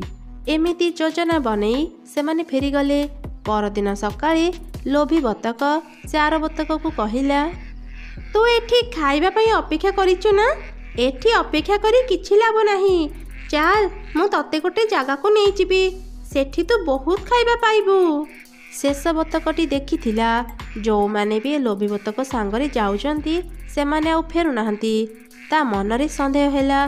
से कहिला, ना ना मु तो सांगरे कुआडे भी जिबिनी, मालिक खाइबा धरी एठाको ही आसीबे। आरे तुम कथा बुझी पारिलुनी कि मालिक एठी आउ खाइबा देउ नाहंती। बतक हजिला परे से अन्य एक जगारे खाइबा देउचंती। चाल मु तते से जगह देखई देबी। लोभी बतकर एपरी मीठा मीठा कथा शुणी आर बतकटी ता कथारे राजी हेगला। तापरे से माने गेट पाखକୁ आसिले। दुष्ट सियाल भी सेठी पहुँची गला। ठीक सही समय रे रामू घर बाहर को आसिला। से देखिला सियाल गेट पाखरे छिड़ा हे ତାର 2 ବତକଙ୍କୁ ଦେଖୁଛି। ସେ ଗୋଟେ ବଡ଼ ଲାଠି ଧରି ଗେଟ୍ ପାଖକୁ ଆସିଲା। ଏ ସବୁ ଘଟଣା ଦୂରରୁ ଶିଆଳ ଦେଖିପାରିଲା। ସେ ଖୁବ୍ ଡରିଗଲା ଆଉ ତରତର ହେଇ ଭଲ ବତକ ଜାଗାରେ ସେ ଲୋଭୀ ବତକକୁ ଧରି ଜଙ୍ଗଲ ଭିତରକୁ ଦୌଡ଼ିଲା। ଏମିତି ସେ ଲୋଭୀ ବତକର ଅନ୍ତ ହେଲା। ଅନେକ ଦିନ ତଳର କଥା। ଗୋଟେ ଜଙ୍ଗଲରେ ରାଜୁ ଆଉ ରିନୁ ନାମରେ 2ଟି ଚଢ଼େଇ ରହୁଥିଲେ। ରାଜୁ ଚଢ଼େଇ ମାଟିରେ ସୁନ୍ଦର ସୁନ୍ଦର ଖେଳନା ତିଆରି କରୁଥିଲା। ଆରେ ଶୁଣୁଛ, ତୁମେ ଏତେ ପରିଶ୍ରମ କରି ଏ ସବୁ ଖେଳନା ତିଆରି କରୁଛ, ହେଲେ ତୁମ ଖେଳନା ତ କେହି ବି କିଣୁନାହାନ୍ତି। ତମେ ଏତେ ପରିଶ୍ରମ କରିକି କ'ଣ ଲାଭ? ତୁମେ ଆଉ କିଛି ବ୍ୟବସାୟ କର। ଏମିତି ପ୍ରତ୍ୟେକ ଦିନ ରିନୁ ଚଢ଼େଇ ରାଜୁ ଚଢ଼େଇକୁ ଖେଳନା ତିଆରି କାମ ଛାଡ଼ି ଆଉ କିଛି ବ୍ୟବସାୟ କରିବାକୁ କହୁଥାଏ। ହେଲେ ରାଜୁ ଚଢ଼େଇ ତା କଥା ଜମା ବି ଶୁଣେନି। ତୁ ସବୁଦିନ ସେ ଗୋଟେ କଥା କାହିଁକି କହୁଛୁ?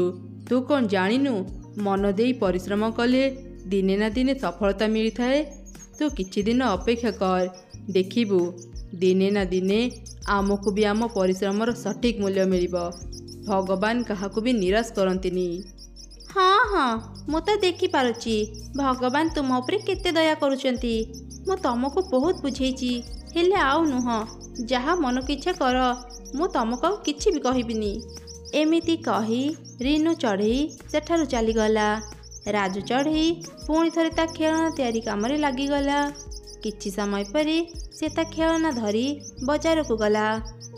ଏମିତି ଦୁଃଖେ କଷ୍ଟେ ତାଙ୍କ ଦିନ କଟୁଥିଲା। ସେ ଜଙ୍ଗଲର ଅନ୍ୟ ଚଢ଼େଇମାନେ ବହୁତ ଧନୀ ଥିଲେ। କେବଳ ରିନୁ ଆଉ ରାଜୁ ଚଢ଼େଇ ଗରିବ ଥିଲେ। ସେଥିପାଇଁ ସବୁ ସମୟରେ ସେ ଧନୀ ଚଢ଼େଇମାନେ ତାଙ୍କର ବହୁତ ମଜା ଉଡ଼ାଉଥିଲେ।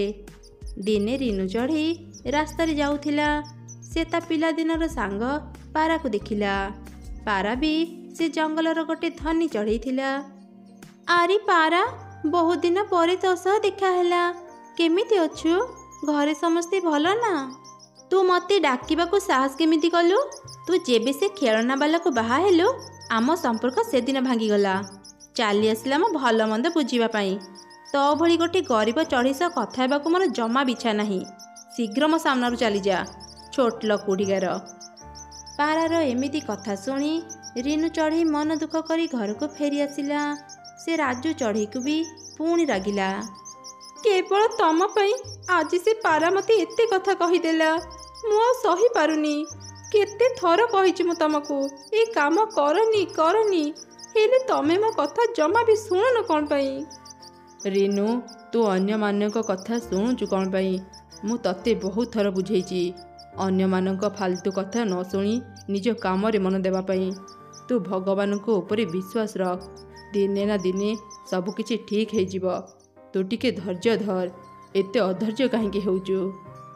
ହଁ ହଁ, ମୁଁ ତ ପାଟି ଖୋଲିଲେ ହିଁ କହିବ ଧୈର୍ଯ୍ୟ ଧର। ଧୈର୍ଯ୍ୟ ଧରିବାର ବି ଗୋଟେ ସୀମା ଥାଏ। ମୁଁ ଆଉ ପାରୁନି। ତମ ଜ୍ଞାନ ତମ ପାଖରେ ରଖ।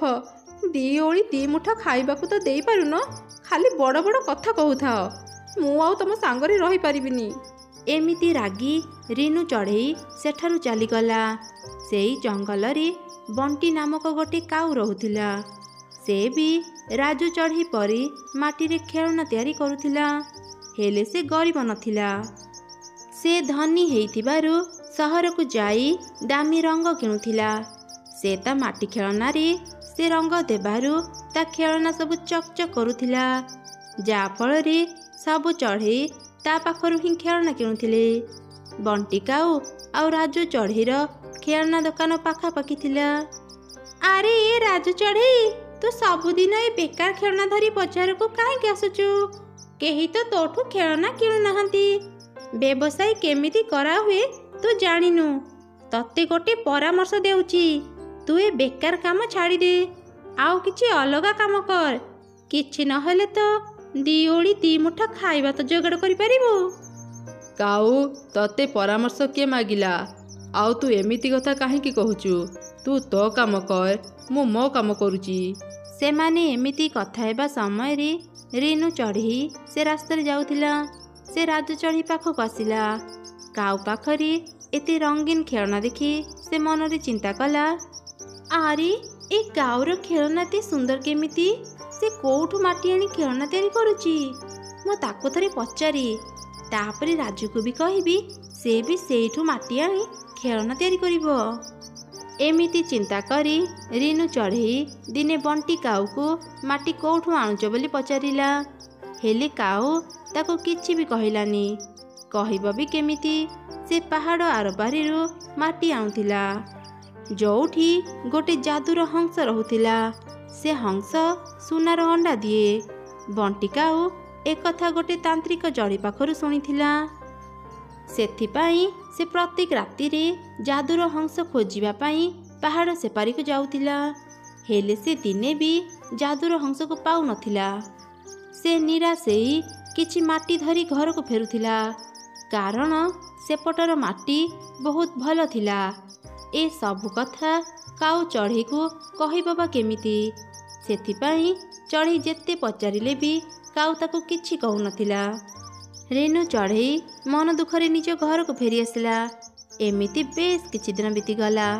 ଦିନେ ରାତିରେ ରିନୁ ଚଢ଼େଇ ମନରେ ଚିନ୍ତା କଲା, ଏ କାଉ ମାଟି କୋଉଠୁ ଆଣୁଛି କିଛି କହୁନି କ'ଣ ପାଇଁ? ନିଶ୍ଚୟ ସେ ମାଟିରେ କିଛି ଯାଦୁ ଶକ୍ତି ଅଛି। ସେଥିପାଇଁ କାଉ ମୋତେ ମାଟି ବିଷୟରେ ଜମା ବି କଥା କହୁନି। ମୋତେ ଜାଣିବାକୁ ହେବ ଘଟଣା କ'ଣ।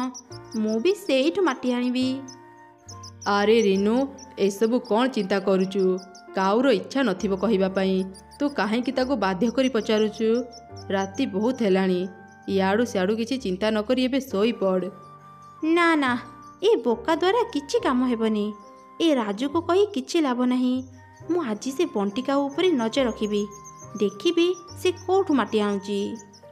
ଏମିତି ଚିନ୍ତା କରି ରିନୁ ଚଢ଼େଇ ଚୁପ୍ ଚୁପ୍ କାଉର ଘରକୁ ଗଲା, ଆଉ ତା ଉପରେ ନଜର ରଖିଲା। କିଛି ସମୟ ପରେ କାଉ ଗୋଟେ ଲଣ୍ଠନ ଧରି ପାହାଡ଼ ଉପରକୁ ଗଲା।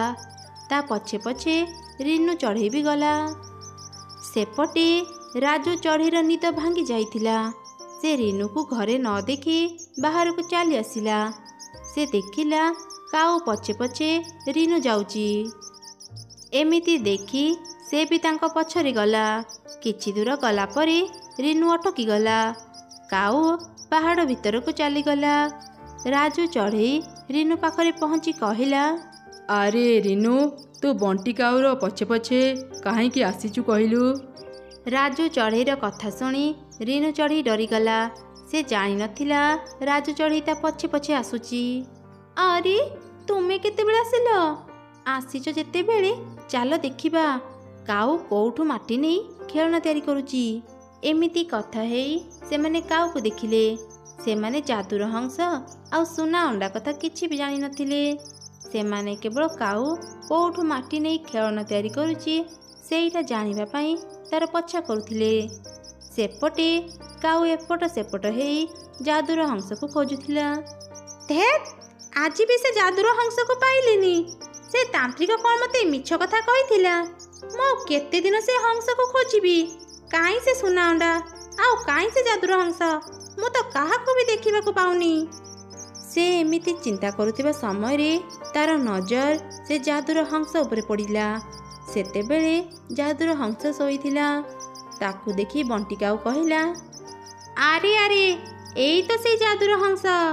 ଏତେ ଦିନ ଖୋଜିଲା ପରେ ସେ ଯାଦୁର ହଂସକୁ ପାଇଲି। ଏବେ ମୁଁ ବହୁତ ଧନୀ ହେଇଯିବି। ମୋତେ କେହି ଅଟକେଇ ପାରିବେନି। ଜଙ୍ଗଲର ସବୁଠାରୁ ଧନୀ ମୁଁ ହେବି। ଏମିତି ଚିନ୍ତା କରି କାଉ ଶୋଇଥିବା ସେ ହଂସ ଉପରେ ଜାଲ ପକାଇ ତାକୁ ଧରି ନେଲା, ଆଉ ତାକୁ ବନ୍ଦୀ କରି ରଖିଲା। ହଂସଟି କହିଲା, ମୋତେ ଛାଡ଼ି ଦିଅ। ମୋତେ କାହିଁକି ବନ୍ଦୀ କରିଛ? ଏତେ ଦିନ ପରେ ଯାଇ ତତେ ପାଇଲି। ଏମିତି କେମିତି ଛାଡ଼ିଦେବି? ମୋତେ ଆଗ ସୁନା ଅଣ୍ଡା ଦେ, ତାପରେ ଯାଇ ମୁଁ ତତେ ଛାଡ଼ିବି। ମୁଁ ଧନୀ ହେବାକୁ ଚାହୁଁଛି। ଜଙ୍ଗଲର ସମସ୍ତଙ୍କଠୁ ଧନୀ ମୁଁ ହେବି। ମୋତେ ଶୀଘ୍ର ସୁନା ଅଣ୍ଡା ଦେ, ନହେଲେ ମୁଁ ତତେ ମାରିଦେବି। କାଉର ଏମିତି କଥା ଶୁଣି ହଂସଟି କାନ୍ଦିବାକୁ ଲାଗିଲା। ସେ ବାରମ୍ବାର ତାକୁ ଛାଡ଼ିଦେବା ପାଇଁ କାଉକୁ କହୁଥିଲା। କାଉ ଉପରେ ରାଜୁ ଆଉ ରିନୁ ଚଢ଼େଇ ନଜର ରଖିଥିଲେ। ସେମାନେ ଏସବୁ ଘଟଣା ଦେଖୁଥିଲେ। ହଂସକୁ ଏମିତି କାନ୍ଦୁଥିବାର ଦେଖି ସେମାନେ ତା ପାଖକୁ ଆସିଲେ। କାଉ, ତୁ ଏ ହଂସକୁ ଛାଡ଼ିଦେ।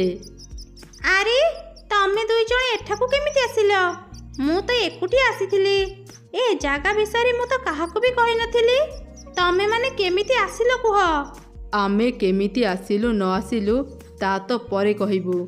ଆଗ ଏ ହଂସକୁ ତ ପାଖରୁ ମୁକ୍ତ କରିସାରୁ। ଏମିତି କହି ରାଜୁ ବଣ୍ଟି କାଉକୁ ଧରି ପକେଇଲା ଆଉ ରିନୁ ଚଢ଼େଇ କାଉକୁ ଏକ ଦଉଡ଼ିରେ ବାନ୍ଧିଦେଲା। ତାପରେ ସେମାନେ ହଂସକୁ ଜାଲ ଭିତରୁ ବାହାର କରିଦେଲେ।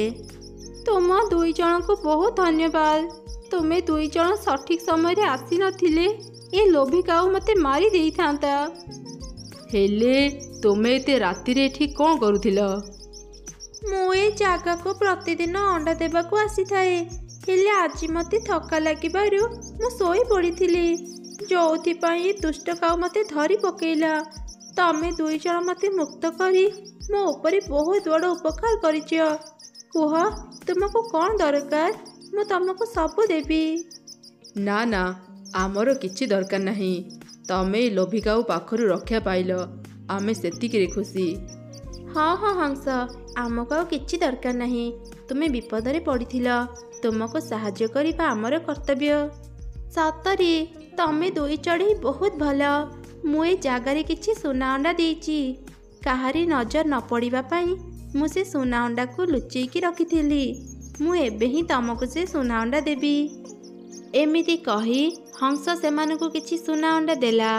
କାଉକୁ ସେ ସେହି ଗୁମ୍ଫାରେ ବନ୍ଦୀ କରି ରଖିଲା।